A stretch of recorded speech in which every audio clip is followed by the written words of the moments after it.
आंख से न देखें कि एक मुसलमान खड़े होकर बात कर रहा है, नहीं, या मुसलमान के लिए बात कर रहा हूं, नहीं।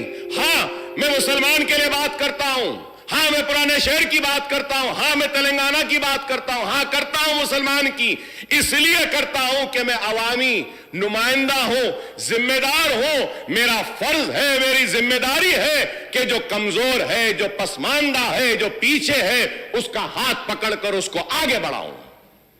ताकतवर का हाथ तो सब थामेगा, कमजोर का हाथ कौन थामेगा? अगर हम अवामी नुमाइंदे अगर कमजोरी को दूर नहीं करेंगे तो फिर और कौन करेगा? और आज अगर मैं बात कर रहा हूं मुसलमान को आगे लाने की, तो मुसलमान जब आगे आ जाएगा तो अगर कोई मुसलमान के पीछे अगर कोई हिंदू रहेगा, सिख रहेगा, ईसाई रहेगा, तो अकबरुद्दीन ओवैसी उस हिंदू, सिख, ईसाई का भी हाथ पकड़कर उसको भी सामने लाने की कोशिश करेगा।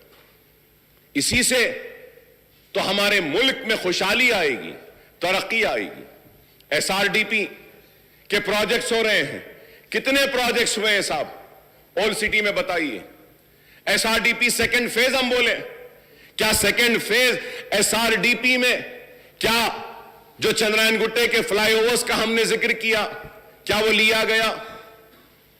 मिनिस्टर साहब ने वादा किया था, बजट में ले लीजिए। बजट नहीं साहब, मैं जरा बोलता हूं साहब, इसमें खत्म करता हूं। सर, मिनिस्टर साहब ने वादा किया था। सर, ऑनरेबल स्पीकर साहब, मैं आपसे बड़े ही अदब के साथ, बड़े ही एहतराम के साथ, इस कुर्सी की इज्जत करते हुए मौजरत ख्वाही के साथ कहना चाहता हूं, स्पीकर साहब, 1 साल हो गया, मिनिस्टर साहब ने कहा था कि मीटिंग बुलाएंगे। बहादुरपुरे में आईटीआई का था, कई इश्यूज थे। 1 साल में क्या मीटिंग बुलाए सर? सर, इस ऐवान में वादा किया जाता है, क्या ऐवान में जो तयखुन दिया जाता है, जो जबान दी जाती है, क्या उसकी भी अहमियत नहीं है? क्या उसका भी एहतराम नहीं है? आप बताइए स्पीकर साहब, आप बोलिए, आपकी मौजूदगी में कहा गया कि जरूर मीटिंग बुलाएंगे, क्या आज तक मीटिंग हुई?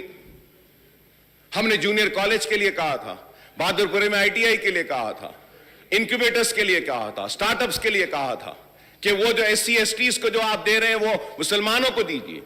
On par with SC STs का वादा किया गया। On par with SC STs क्या हुआ? क्या रिव्यू हुआ?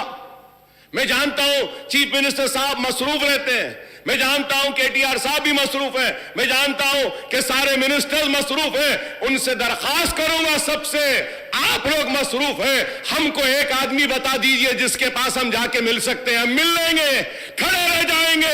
आपके चपरासी से भी मिलना बोले तो मिल लेंगे, तेलंगाना के लिए, पुराने शहर के लिए, हमारी आवाम के लिए हम खड़े रह जाएंगे, मगर मिलिए तो सही, कोई वादा तो पूरा कीजिए।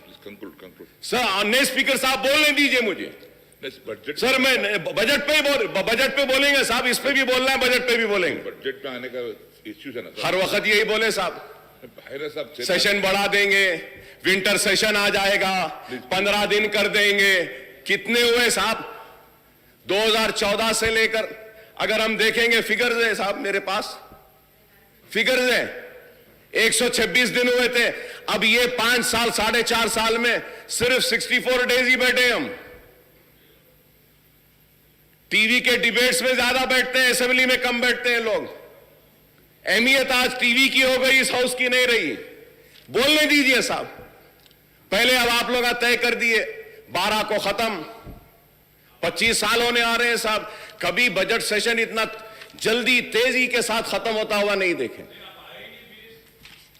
लेटर भेजा मैं बीएससी में, इस वास्ते नहीं आए हैं जियो, आपके चीफ मिनिस्टर साहब भी नहीं आए, लीडर ऑफ द हाउस भी नहीं आए, तो फिर हम नहीं आए तो क्या? हाँ, तो क्या? देखिए, मैं तसादुम करना नहीं चाहता, तो बोलना नहीं है, या तो आइए माइक पे आके बोलिए, बोलने दीजिए हमको। Please conclude. वही तो बोल रहा हूं मैं, तो आप माइक नहीं लेते हैं, आप वैसे ही बोलते हैं। आप माइक लेकर बोलिए ना। अकबर साहब, बोलिए आप। Please conclude. इतना गुस्सा आप लोग को, इतनी नाराजगी कि फिर क्यों भाई? बोलने दीजिए ना, बोलने दीजिए। शिकायत क्या है साहब, शिकायत क्या है बताइए। స్పీకర్ సార్ స్పీకర్ సార్ సభ అన్నప్పుడు కొన్ని మర్యాదలు కొన్ని పద్ధతులు ఉంటాయి సార్. ఇప్పుడు వాళ్ళ సభ్యులు ఉన్నది మొత్తం 7, మాకున్నది 105 మంది. మరి 7 ఉన్న వాళ్ళకు మీరు గంట టైం ఇస్తే గంటల పాటు ఆయన గవర్నర్ ప్రసంగం మీద కాకుండా బడ్జెట్ మీద మున్సిపల్ పద్దు మీద మాట్లాడినట్టు మాట్లాడితే దానికి మేము అభ్యంతరం పెడతా అంటే కూడా ఆయనకు ఆవేశం ఎందుకు సార్? రెండోది సార్, వారు మాట్లాడుతున్నారు మీరు బీఏసీ ఈ నిర్ణయం తీసుకున్నారు ఆ నిర్ణయం తీసుకున్నారని మాట్లాడతారు. ఆయన బీఏసీకే రాడు. వచ్చి ఏమైనా వాదించినా వచ్చి చెప్పినా విజ్ఞప్తి చేసినా మీరు వింటారు. శాసనసభ వ్యవహారాల మంత్రి ఉన్నారు, అక్కడికి రారు. అక్కడికి రాకపోగా పైపెచ్చి ఈ టర్మ్లో అసలు అసెంబ్లీయే జరగలేదన్నట్టు మాట్లాడుతున్నారు. ఆయన మర్చిపోతున్నాడు ఈ టర్మ్లో 2 సంవత్సరాలు కోవిడ్కి పోయింది, అది మర్చిపోతున్నాడు కన్వీనియంట్గా. అంటే అధ్యక్ష మాట్లాడేటప్పుడు ఆవేశంగా గొంతు పెంచి గొంతు చించుకుంటే దానివల్ల ఏం రాదు అధ్యక్ష. చెప్పాలనుకున్న పాయింట్ చాలా క్లుప్తంగా పద్ధతిగా మర్యాదగా కూడా చెప్పొచ్చు. గొంతులు చించుకున్నంత మాత్రాన చాలా గొప్ప వాళ్ళం అని ఆయన అనుకుంటే నేను చేయగలిగేది ఏం లేదు. కానీ ఒకటి మాత్రం వాస్తవం, the speech that you are making today is in response to the governor's address. I think you've been given ample opportunity for the number of legislators you have. You've been given ample opportunity. మరి మీరు వాళ్ళకి 7 ఉన్న వాళ్ళకి ఇంత time ఇస్తే మేము 105 మంది ఉన్నాం అధ్యక్ష, మాకెంత టైం ఇవ్వాలి అధ్యక్ష? మీరు మా వాళ్ళు ఇద్దరే మాట్లాడారు, గంట మాట్లాడారు. ఆయన 7 ఉన్న ఆయన గంట మాట్లాడతాడు. ఇది ఎక్కడ పద్ధతి అధ్యక్ష? మీరు సమయపాలన కూడా మీరు చెప్పాలా. మళ్ళీ గవర్నమెంట్ హ్యాస్ టు రిప్లై. ఆయన సభానాయకుడు రాలేదని మాట్లాడతారు అధ్యక్ష. సభానాయకుడికి ఆయనకి ఏం పోలిక అధ్యక్ష? నాకు అర్థం కాదు. సభానాయకుడి స్థానంలో మా గవర్నమెంట్ తరఫున శాసనసభ వ్యవహారాల మంత్రి వచ్చినారు, ఫైనాన్స్ మినిస్టర్ వచ్చినారు, మా స్పోర్ట్స్ మినిస్టర్ వచ్చినారు, 4 మంత్రులు ఉన్నారు నిన్న బీఎస్సీ మీటింగ్లో. ఆయన రాకపోగా లీడర్ ఆఫ్ ఆపోజిషన్గా ఆయన బాధ్యత నెరవేర్చకపోగా పైపెచ్చి ఇంకేదో మళ్ళీ మీదికి నిందాపూర్వకంగా మాట్లాడడం మంచిది కాదు. मैं अकबर साहब से भी रिक्वेस्ट करता हूं, आप आज गवर्नर स्पीच पे आपकी सजेशन, आपके इनपुट, आपके जो भी कमेंट्स है आप दे रहे हो, उस बात पे गवर्नमेंट जरूर रिप्लाई करेगी. But to make sweeping remarks saying the government is not functioning, ministers are not available, ఇది మంచిది కాదు అధ్యక్ష, మంచి ధోరణి కాదు. ఇప్పటికైనా వారిని సవరించుకోమనండి. మీరు కూడా సమయపాలన పాటించాలి అధ్యక్ష. ఎందుకంటే మరి మాకు కూడా అవకాశాలు రావాలి, మేము కూడా మాట్లాడాలి, మంత్రులు సమాధానం చెప్పాలా, ఇక్కడ చెప్పి మేము కౌన్సిల్కి పోవాలా. కాబట్టి ఇది కరెక్ట్ వ్యవహారం అయితే కాదు. వారిని కూడా దయచేసి సమయపాలన పాటించే విధంగా తమరు చర్య తీసుకోవాలని కోరుతా ఉన్నాను అధ్యక్ష. Please conclude, sir. Honorable Speaker, sir, he is also a senior man, very qualified, well educated. I just want to tell one thing is that I am not a newcomer in this house, and it is not for the first time that I am speaking here. I have spoken in Andhra Pradesh Legislative Assembly several times on vote of thanks for the governor's address also. And it is not that the first time or in this Telangana state being in number 7 or with 7 numbers we are being given or allotted 1 hour or 40 minutes. No, sir. You can go and check the records. Always in Andhra Pradesh Legislative Assembly also, the MIM party has been allotted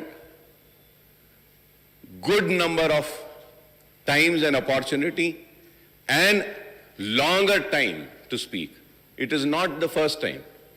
आप 107 हैं, जरूर आप लीजिए, 2 दिन बात करिए, एतराज नहीं है इस बात पर.